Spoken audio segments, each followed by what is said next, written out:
Ibrahimovic era el ego hecho jugador, pero también la elegancia, la seducción y la magia. Concepto este último que resulta difícil de definir, al menos cuando extraemos la palabra de su cajón desastre habitual, la hechicería y el mundo de los espíritus. En el campo de la música, por ejemplo, Prince gozó de este privilegio durante casi una década, y más tarde, si bien continuó haciendo magníficas composiciones, muy pocas de ellas traían consigo ese perfume capaz de conseguir que percibiéramos lo momentáneo como eterno. Algo similar le ocurrió a David Bowie, guionistas y dibujantes de cómics como John Byrne o Walter Simonson, e incluso a Francis Ford Coppola, un director capaz de definir una década cinematográfica, los 70, con uno solo de sus fotogramas y de condensar un momento histórico en varias escenas.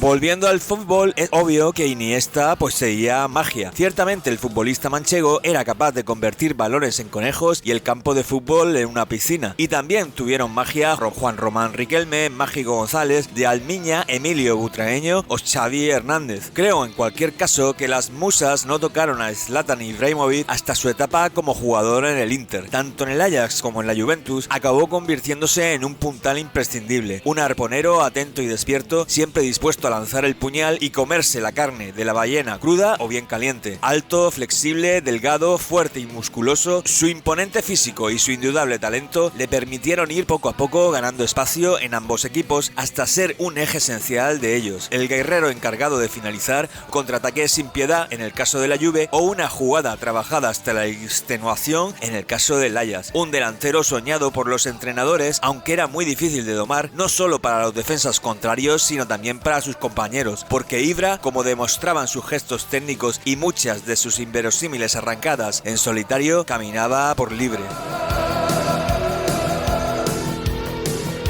En ambos equipos, Juve y Ajax, Ibra dio muestras de lo que era capaz, conjugar el arte con la violencia, la definición de un killer con la agilidad de un bailarín, la maldad de un navajero y la técnica y rigor de un karateca. No obstante, no fue hasta su llegada al Inter y concretamente su encuentro con Mourinho que realmente explotó. Se convirtió en una bomba de relojería futbolística, un demonio que echaba fuego en las áreas y que parecía que había transformado el campo de los rivales en un círculo infernal cuyas llamas e intenso calor no le provocaban dolor alguno, ni un mero rasguño, lo que le permitía dominar el juego como si fuera un guerrero inmortal luchando contra simples humanos, machacar a los enemigos como si fueran niños sin fuerza.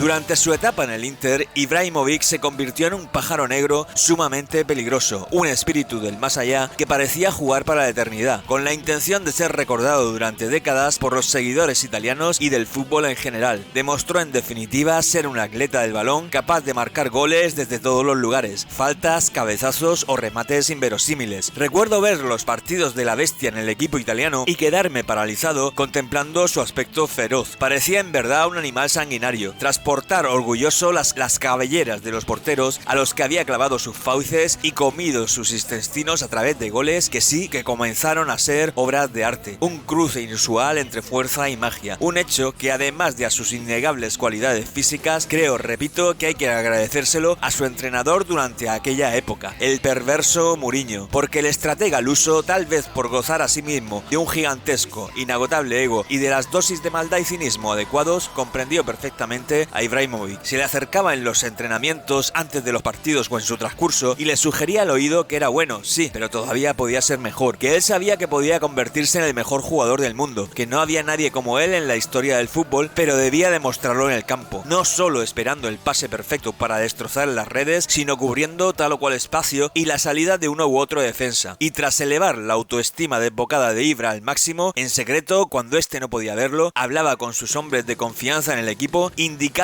cómo cubrir los huecos libres que el delantero dejaba, cómo protegerse ante los seguros demanes técnicos que cometería, los cuales no le importaban siempre y cuando cumpliera lo prometido, traerle el cuerpo desmayado del portero contrario. Una ristra de goles que el sueco solía arrojar a los banquillos, riéndose como si en vez de jugar al fútbol se hubiera ido de cacería con un grupo de nobles atravesando a oscuros bosques nórdicos.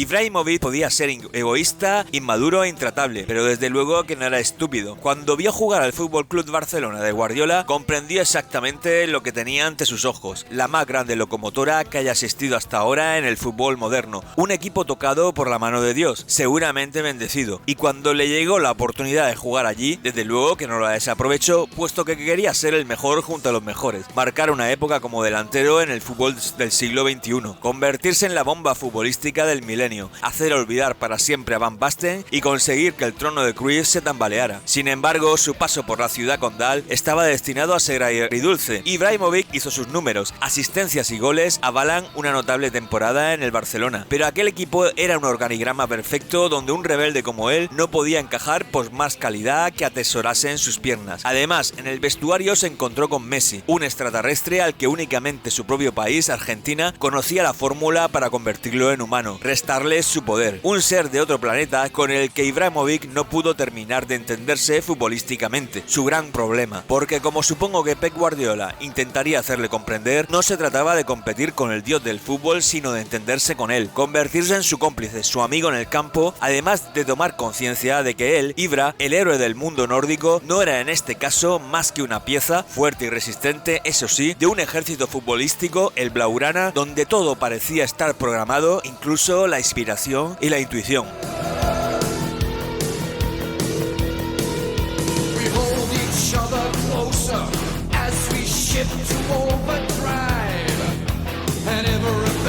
Sea como fuera y por lo que fuera, lo cierto es que a partir de sus discusiones con Guardiola y sus explosivas declaraciones, algo se quebró psicológicamente en Ibrahimovic. Probablemente interiorizó que nunca conseguiría un Balón de Oro, jamás conseguiría desbancar a Messi del trono del fútbol moderno y dio un carpetazo momentáneo a la ansiedad, los celos, la rivalidad viciosa y viciada y sus ansias de gloria. Y tras una irregular temporada en el Milan, optó por un retiro dorado antes de tiempo, que es lo que en el fondo fue su fichaje por el megalómano equipo en el que un jeque árabe convirtió al Paris Saint-Germain.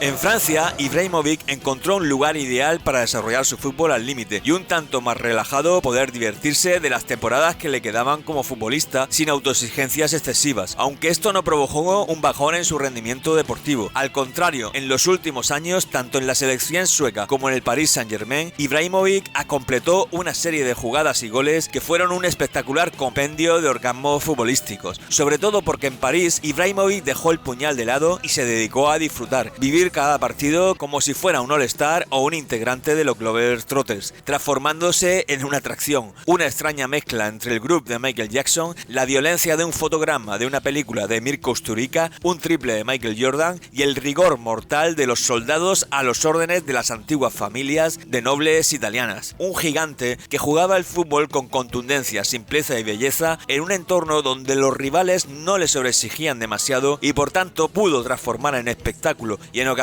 incluso arte muchas de sus apariciones en el terreno de juego. De hecho, nos dejó un sinfín de goles desde el centro del campo de volea y tijera, regates inverosímiles, taconazos y patadas al viento que parecían extraídas de algún negro videojuego.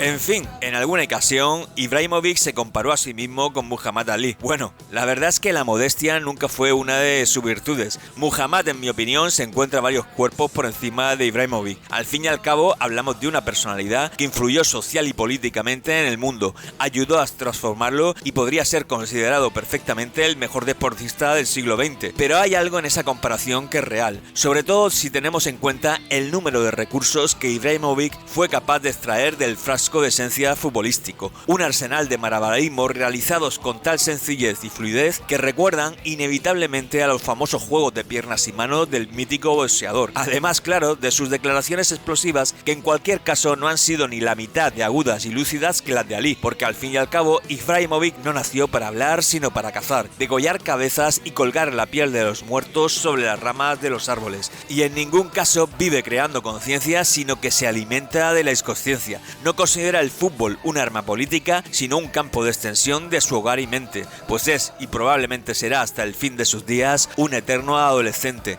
un terrorista de la técnica colectiva, un individualista anárquico con la capacidad de hacer ganar un partido a todo un equipo, un atleta de la violencia, y sí, un conde loco, un vampiro que corría desbocado a través de los acantilados y bosques para marcar goles, golpes marciales y balas de hierro clavándose en el corazón de rivales destrozados.